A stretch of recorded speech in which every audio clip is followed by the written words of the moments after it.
স্বাধীনতা দিবসে বোনকে স্কুলে ছেড়ে ভাবলাম দিনটা শান্তিতে কাটাবো, কিন্তু আমি আর ইব্রাহিম বেরোলে যে এত বড় কাণ্ড ঘটবে কে জানতো।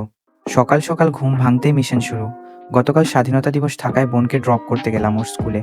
গিয়ে দেখি চারপাশ সাজানোর জোর কদমে প্রস্তুতি চলছে।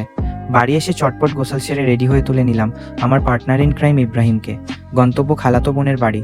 সেখানে একটু পেট পুজো আর ভাই বোনদের সাথে হালকা আড্ডা জমিয়ে নিলাম। এরপর চলে এলাম আমাদের সবচেয়ে ফেভারিট স্পটে, দুই ধারে তালগাছার মাঝের এই শান্ত জলকার। ঠান্ডা হাওয়া আর প্রাকৃতিক ভিউ এক নিমেষে সব ক্লান্তি ভুলিয়ে দিল। এরপর সোজা ছুটলাম ইকো পার্কের দিকে। প্রথমে গেলাম আইফেল টাওয়ারের সামনে, কলকাতা টু প্যারিস ভাইবো পুরো ফিল করলাম। তারপর 3 নম্বর গেটে গাড়ি পার্ক করে সোজা ভেতরে এন্ট্রি। ভেতরে ঢুকে এদিক ওদিক হাঁটছি আর পাবলিকের কাণ্ডকারখানা দেখছি। চারিদিকে এত ভিড় আর রোদের তেজ যে মনে হচ্ছিল ঘুরতে আসিনি, একদম ম্যারাথন দৌড় দিচ্ছি। এ মাথা থেকেও মাথা চক্কর কেটে যখন পাহাড় চলছিলেই না, তখন ভাবলাম ভাই এবার শান্তির কোনো জায়গা খোঁজা দরকার। শেষমেশ এসে বসলাম শান্ত ঝিলের পাড়ে। সন্ধ্যার ঠান্ডা হাওয়া আর জলের ওপর সেই lighting water disco dance just অসাধারণ এক দৃশ্য।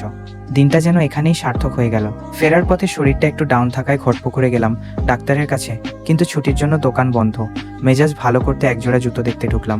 জুতো পছন্দ হলো ঠিকই, কিন্তু প্রাইস ট্যাগ দেখে মনের শখ সোজা পকেটে চালান করে দিলাম। যাই হোক, হাতিশালা থেকে ইব্রাহিমের জন্য ধোঁয়া ওঠা মোমো পার্সেল নিয়ে রওনা দিলাম বাড়ির দিকে। বাড়ি ফিরে সেলুনের জরুরি কাজটুকু সেরে শেষ করলাম আজকের এই দমফাটা রোলার কোস্টার দিন। ব্লগটা কেমন লাগলো কমেন্টে জানাবেন। ভালো লাগলে লাইক আর সাবস্ক্রাইব করে সাথে থাকুন।